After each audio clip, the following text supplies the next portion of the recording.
ইমাম আহমদ বিন হাম্বল রাহিমাহুল্লাহ ছিলেন 10 লক্ষ হাদিসের হাফেজ। এরপরেও জনগণ মেনে নেয়নি।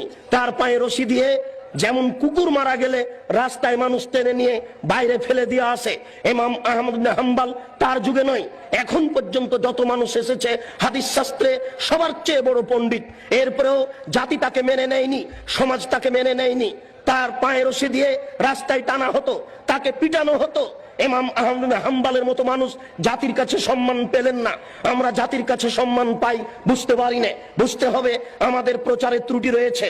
হক বড় তিতা, যা কালকে বলছিলাম। জাতি কেন সম্মান করে, জাতি কেন মূল্যায়ন করে?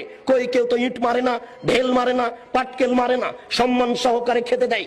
সেই জন্য তো আপনাকে গতকালকে আমি শোনাচ্ছিলাম যে আখেরি মোনাজাতে আপনি হাত তোলার পূর্বে এইভাবে একটু বলুন, তাহলে বুঝবো আপনি হক কথা বলছেন। বুঝলাম আপনি বড় কাজ করছেন, বুঝলাম আপনি বড় হুজুর, অনেক দূর থেকে এসেছেন, আমেরিকা থেকে এসেছেন, লন্ডন থেকে এসেছেন, সৌদি আরব থেকে এসেছেন।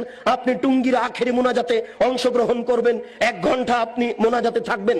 সারা পৃথিবীতে মানুষ টিভি চ্যানেলে আপনার মোনাজাতে অংশগ্রহণ করবে। সেই টুঙ্গি থেকে নিয়ে মতিঝিল পর্যন্ত মানুষ একাকার হয়ে আপনার মোনাজাতে অংশগ্রহণ করবে। দেশের নেতা নেত্রী এই মোনাজাতে অংশগ্রহণ করবে। হুজুর আপনি একটু হক কথা বলুন না, আপনি বলুন। আল্লাহর নবী বলেছেন লা ইয়াফলাহু কওমুন ওয়াল্লাহু আমরাহুম ইমরাতান। ওই জাতি কোনোদিন পরিত্রাণ পেতে পারে না যে জাতি নারীকে করেছে নেত্রী। ওই জাতি কোনোদিন পরিত্রাণ পেতে পারে না যে নারীকে করেছে নেত্রী। ওই জাতি কোনোদিন পরিত্রাণ পেতে পারে না যে জাতি নারীকে করেছে নেত্রী। আপনি বলুন দোয়া করার পূর্বে আল্লাহ রাসূল বলছেন আলী লা তাদুতিম সালান ইল্লা তামাস্তাহু ওয়ালা কাবরান মুসরিফান ইল্লা সাওয়াইতাহু। আলী তুমি ছাড়বে না কোনো উঁচু কবর, সবকে ভেঙে সমান করে দাও। আলী তুমি ছাড়বে না কোনো ছবি মূর্তি, সবকে ভেঙে একাকার করে দাও।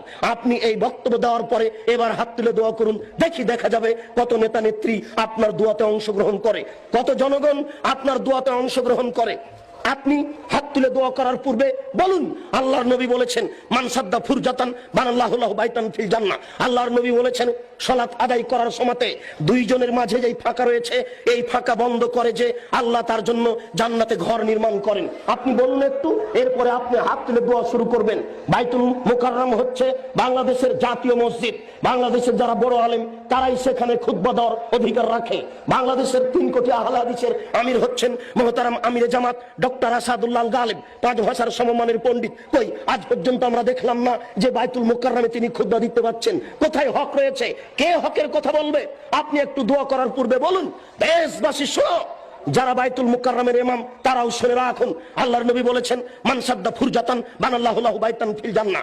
যে ব্যক্তি দুইজনের মাঝের ফাঁকা বন্ধ করবে তার জন্য